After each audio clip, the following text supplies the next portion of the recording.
Monsieur Faustin Niabone, bonjour et bienvenue. Bonjour monsieur le journaliste Glody. Merci. Alors, vous êtes coordonnateur national des AICET, alors une structure qui travaille dans l'environnement. Nous allons discuter ensemble si cette question de l'environnement qui reste pendante. Nous allons parler un peu du projet du gouvernement par rapport à la vente des blocs pétroliers, le 27. Nous allons parler aussi de comment quitter les énergies fossiles aux énergies renouvelables. Donc déjà, nous allons commencer d'abord premièrement par savoir, parce que ça part de peu, quel est votre avis par rapport à ces ventes de pétrole, de ces blocs pétroliers, avant d'arriver maintenant comment une solution palliative à ça? Oui, c'est... Oui, c'est vraiment un projet du gouvernement. La vente en jachère de 27 blocs pétroliers et 3 blocs gaziers. C'est vraiment une vente.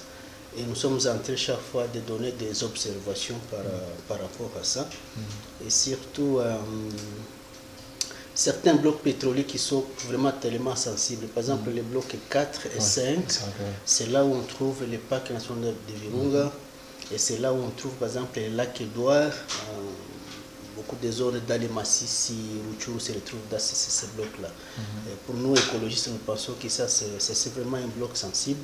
Il y a aussi les blocs dans lesquels se trouvent les tourbières. C'est aussi un bloc sensible parce que les tourbières contribuent énormément à séquestrer le dioxyde de carbone. Ce sont des blocs sensibles. Alors c'est aussi ces blocs-là où nous sommes en train de mettre des réserves et des suggestions par rapport à ça.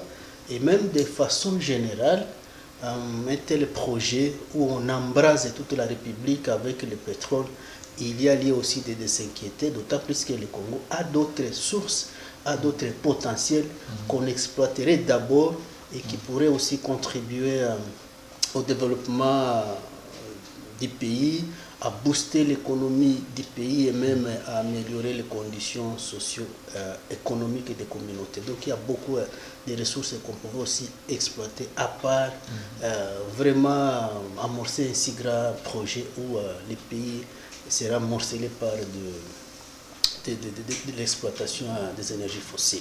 Ok. Le pétrole fait partie aussi des énergies fossiles, mais comment maintenant quitter des énergies fossiles aux énergies renouvelables? Merci. C'est une question d'abord de comprendre qu'est-ce que c'est les énergies renouvelables, qu'est-ce que c'est les énergies fossiles, quels sont les avantages liés aux énergies fossiles et inconvénients, quels sont les avantages liés aux énergies renouvelables et inconvénients. En effet, les énergies fossiles, comme vous l'avez dit, là nous avons par exemple les charbons naturels, nous avons les pétroles, nous avons les gaz naturels. C'est ça les énergies fossiles. Les énergies renouvelables, nous avons par exemple l'énergie solaire, nous avons l'énergie éolienne, c'est-à-dire les mouvements du vent peuvent être transformés en source d'énergie électrique. Vous avez la géothermie, donc vous avez une source d'énergie thermique au niveau du sous-sol, là où une rivière souterraine, en coulant, il peut approcher le magma, alors il va absorber l'énergie thermique du magma, qu'on peut aussi transformer en énergie électrique. Il y a aussi la bioénergie, c'est-à-dire là vous avez la biomasse, tout ce que nous avons comme les végétaux qu'on peut brûler. Il y a par exemple la fermentation des déchets organiques, même des matières fécales des animaux. On peut aussi les fermenter, ça produit par exemple le méthane. Ça aussi, ce sont des bioénergies, ou même parfois transformer les glucides, soit les maïs, tout ça en biocarburant. Tout ça sont des énergies renouvelables. Ça signifie qu'ils ne s'épuisent pas dans la nature, se renouvellent. Et la façon, même la vitesse de formation dépasse même la vitesse de consommation. Donc, quelqu'un ne peut pas s'approprier les énergies renouvelables. Ouais, quelqu'un ne peut pas avoir le monopole de ça. On a même oublié l'hydroélectrique. Quand il y a une chute d'eau, cette énergie-là potentielle peut être transformée en énergie électrique. En fait, c'est ça les énergies renouvelables et dont le Congo a beaucoup de potentiel, mon frère journaliste. Pour l'hydroélectrique, le Congo peut desservir les 3/4 de l'Afrique en énergie. Une source non négligeable d'économie, même de financement. L'éolienne, beaucoup de potentiel. Même par exemple l'énergie solaire, ça n'en parlons pas, beaucoup de potentiel. Et là, les communautés peuvent accéder facilement. Donc, le gouvernement peut promouvoir les énergies renouvelables. Il y a beaucoup d'avantages liés à cela. Non seulement ça ne s'épuise pas, ça se renouvelle dans la nature et c'est respectueux de l'environnement. C'est propre. Ça ne détruit pas l'environnement. Ça ne contribue pas au réchauffement climatique. Par contre, les énergies fossiles, c'est vrai, ça produit beaucoup d'énergie. La combustion des hydrocarbures produit beaucoup d'énergie, mais avec beaucoup d'impact sur l'environnement. Oui. Vous voyez ici à Goma, comment ça fait chaud. La grande partie du réchauffement climatique c'est dû au gaz, que nous appelons gaz à effet de serre, surtout le dioxyde de carbone. Ici, de la combustion des énergies fossiles qui contribuent à ce réchauffement climatique. Il y a même la santé qui en pâtit. Beaucoup de particules fines qui sortent de la combustion des énergies fossiles. Ça cause beaucoup de maladies, surtout respiratoires. Et à cela, vous voyez tout ce qu'on peut avoir comme inondation, des vents violents, c'est dû aux énergies fossiles. Maintenant, pour le moment, on parle de la transition énergétique, transition écologique. Ça signifie quitter petit à petit les énergies fossiles vers les énergies renouvelables.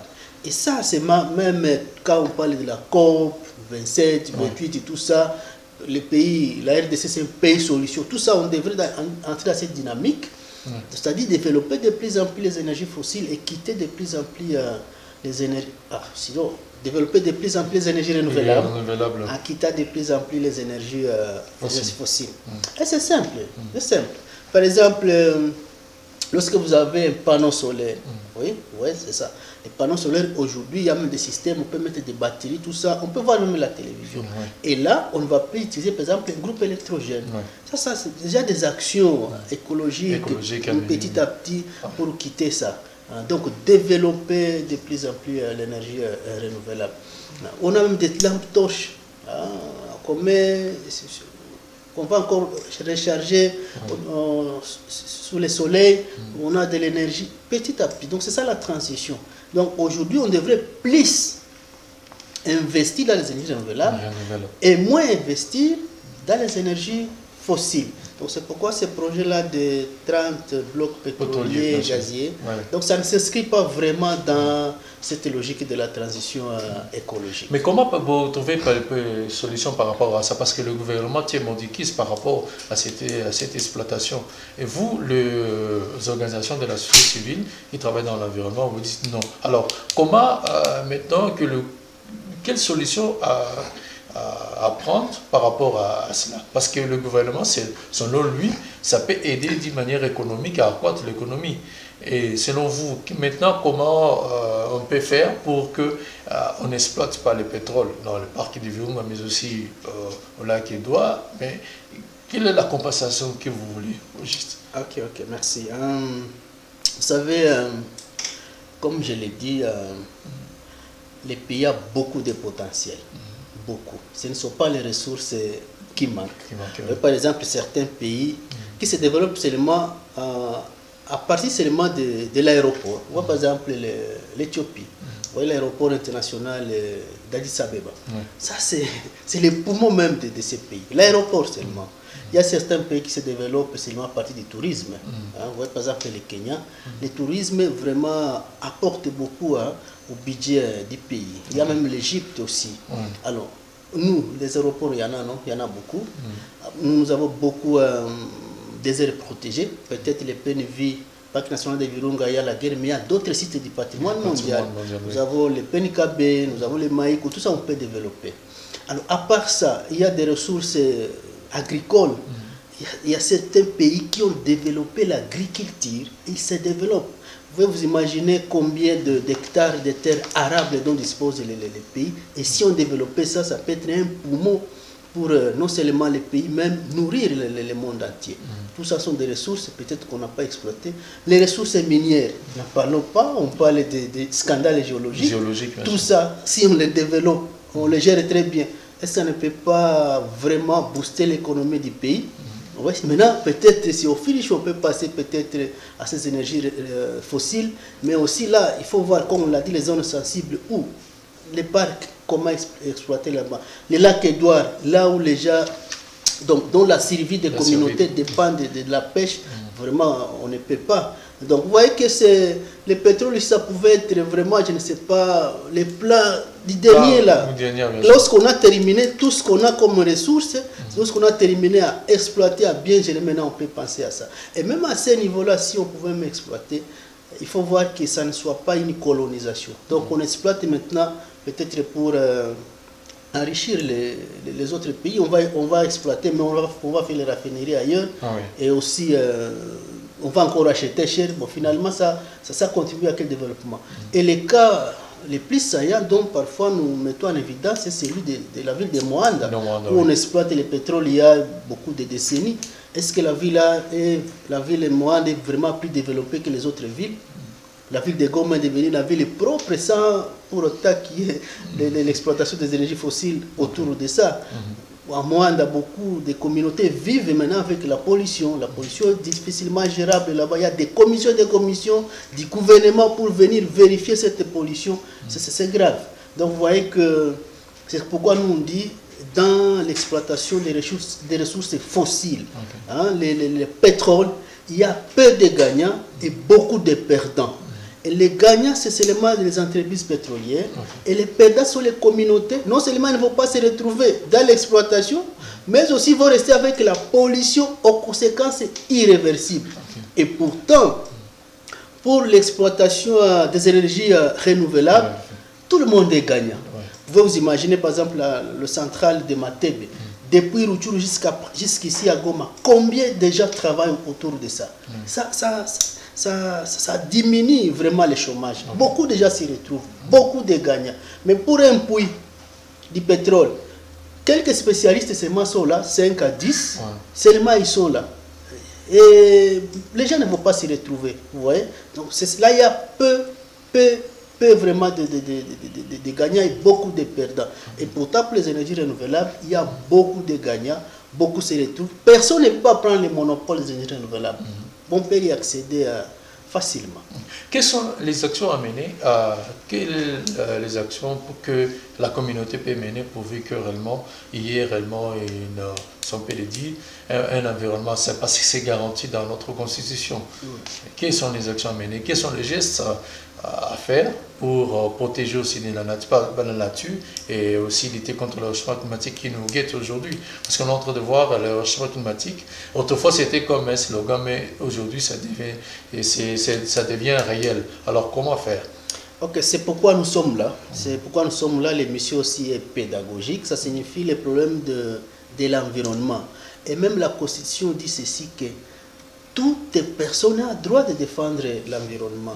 Donc c'est un problème qui nous touche tous. Ça signifie que nous tous, nous devons nous impliquer.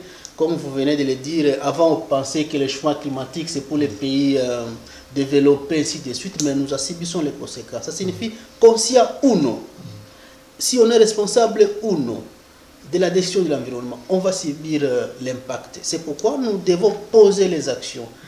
Les actions déjà pour lutter contre le changement climatique. Donc là où on est, on pose déjà des actions dans notre vie de tous les jours. Par exemple, comme on l'a dit à la maison, si on avait l'habitude d'utiliser un groupe électrogène, il faut commencer déjà à remplacer ça petit à petit. Avant, comme on dit par exemple, il y a d'autres sources qui contribuent au gaz à effet de serre. Par exemple, brûler seulement les déchets plastiques comme ça. Tout ça, ça contribue au dégagement des gaz à effet de serre. Donc, de telles actions, quand on comprend que on va subir les conséquences du changement climatique suite au gaz à effet de serre, ça signifie là où on est, déjà on peut commencer à poser ces actions-là. C'est-à-dire, diminuer les sources d'émanation de gaz à effet de serre inutiles, de combustion des sachets inutiles, ça on peut commencer déjà à laisser. On peut aussi commencer déjà à quitter cette dépendance-là au pétrole, tout en utilisant les énergies renouvelables. Donc ça, c'est déjà les actions que les gens peuvent commencer à poser. Tout aussi, comprenant que on doit défendre son environnement d'abord soi-même. Et pour ça, il faut être informé. C'est pourquoi nous avions maintenu l'atelier où on a aidé la société civile à comprendre quels sont leurs droits par rapport à l'environnement sain, quels sont leurs droits, et leurs devoirs aussi par rapport à ça, et aussi ils doivent défendre. On les a même outillés en technique de plaidoyer pour les aider à voir comment faire de façon à trouver la cible pour trouver solution lorsqu'il y a menace sur l'environnement. Avez-vous un message à adresser à la communauté qui nous regarde à ce moment, avant de finir, avant de conclure? Ok, alors, comprenons que la question de lutte contre le changement climatique, ça nous concerne tous. Ça nous concerne tous parce que maintenant nous subissons les conséquences. Vous voyez, tout autour de la ville de Goma, il y a beaucoup d'inondations. Aussi maintenant à Goma, il y a une forte chaleur. Ça c'est dû au changement climatique. Donc nous devons maintenant commencer à être responsables, à comprendre que la solution durable, c'est abandonner de plus en plus les énergies fossiles vers les énergies renouvelables. Autre, peut-être qu'on pouvait dire, vous voyez par exemple aujourd'hui, c'est les luxe d'avoir une voiture. Vous imaginez tout le monde voiture. Et là, vous imaginez combien de pollution. Et pourtant, maintenant, pour changer ça, on doit avoir aussi la culture d'utiliser le transport en commun. Car tout le monde utilise le transport en commun, là, on diminue l'émanation ou bien la source de combustion encore des énergies fossiles. Donc, de tels comportements, telles actions, nous encourageons les communautés à commencer à utiliser. On nous dit de boire plus d'eau dans cette période. Est-ce que c'est vrai? Si, il faut vraiment se réhydrater. Il faut vraiment se réhydrater parce que l'eau qui peut presque pour nous les humains, presque 60 et 70% du poids du corps. Presque, vous voyez. Maintenant, donc tout, même avant qu'on commence à vivre, on a commencé dans l'eau. Les cycles amniotiques là, tout ça, c'est de l'eau. Et c'est l'eau qui contient la grande partie de nos cellules. C'est pourquoi on doit se réhydrater. Maintenant, se réhydratant, nous revenons sur notre conseil parce que nous sommes dans la lutte contre la pollution plastique. Alors, si vous avez une bouteille plastique contenant de l'eau et que vous l'exposez encore à cette chaleur ici, au soleil, maintenant, le soleil fera quoi? Fera en sorte que le soleil contenant les ultraviolets va encore dissoudre les additifs toxiques qu'on trouve dans la bouteille plastique, ça va encore se retrouver dans l'eau. Et en voulant se réhydrater, on va encore s'intoxiquer. Donc, on va vraiment se réhydrater davantage pour faire face à cette chaleur. Mais évitons d'utiliser encore les bouteilles plastiques contenant de l'eau minérale qui étaient encore exposées au soleil. Ça, c'est aussi un autre conseil, un geste écologique qui peut encore sauver des vies. Okay. Merci beaucoup, M. Faustin Niaboné. Vous êtes représentant de I7 d'une manière nationale, c'est ça? I7 qui signifie, pour avoir plus de définition? Appui aux initiatives communautaires de conservation de l'environnement et de développement durable. Vous voyez que nous sommes communautaires. Oui. Merci beaucoup, M. Faustin. Je pense que ça ne sera pas pour la dernière fois, toujours dans l'environnement, dans ce sens. Aussi interpeller la conscience de la communauté par rapport à cette problématique qui nous guette pour l'instant du réchauffement climatique. Alors, c'était pour nous de sensibiliser la communauté. Avec, vous avez compris que nous devons toujours protéger la nature, nous devons dire non.